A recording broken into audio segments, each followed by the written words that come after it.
31 जुलाई 1980 उस दिन जैसे पूरे देश की आवाज थम सी गई थी। एक ऐसी खबर आई जिसने संगीत के चाहने वालों के दिलों को तोड़ के रख दिया था। खबर थी, रफी साहब इस दुनिया में नहीं रहे। ये सुनते ही जैसे हर दिल पर एक सन्नाटा छा गया हो। किसी घर में चाय की दुकान पर, पान की दुकान पर रेडियो रोज की तरह रफी साहब के गानों को बिखेर रहा था।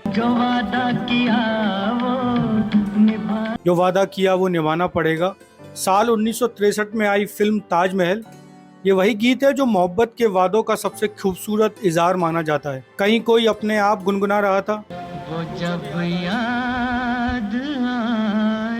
वो जब याद आए बहुत याद। साल 1963, फिल्म पारसमणि। इस गाने को मानो रफी साहब और लता जी की आवाजों ने जीवन दे दिया हो। और उस दिन भी रेडियो पर किसी न किसी कोने पर रफी साहब जिंदा थे। अपनी दिल में उतरने वाली आवाज और अपने उन बेशकीमती गानों के जरिए हर जगह बस उनके गाने। लेकिन इस सब के बीच लता मंगेशकर जी चुप थी। रफी साहब के ना रहने पर किसी ने लता जी से पूछा, आप कुछ नहीं कहेंगी? उन्होंने सिर झुकाकर बस इतना कहा, रफी साहब के बिना गाना अधूरा लगता है। ये वो शब्द थे जो लता जी जैसे महान कलाकार का रफी साहब जैसे महान साथी कलाकार के लिए दिल से निकले थे। वो सम्मान था जो दर्द के रूप में बयां किया गया था। रफी साहब और लता जी ने मिलकर ऐसे अनगिनत गाने गाए जो आज तक लोगों के दिलों में जिंदा है। उनका 1963 में आई फिल्म ताजमहल का वो गाना,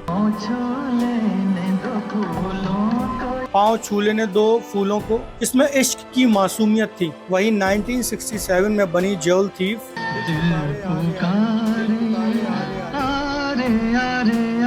का वो शानदार गाना दिल पुकारे आरे आरे, जिसमें जवानी की शरारत थी। और 1976 की फिल्म नाच उठे संसार,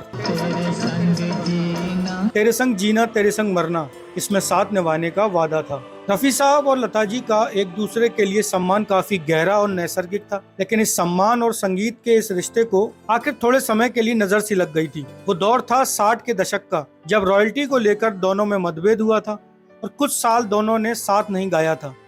लेकिन जब ये दूरी खत्म हुई तो उनकी जुगलबंदी पहले से भी गहरी हो गई। सालों बाद लता जी ने रफी साहब को सुरों का जादूगर कहा। उनके लिए ये बस एक शब्द था, लेकिन सुनने वालों के लिए उस रिश्ते की पहचान थी जो सिर्फ स्टेज और स्टूडियो तक सीमित नहीं था, बल्कि दिल से दिल तक जाता था। और आज भी जब कहीं से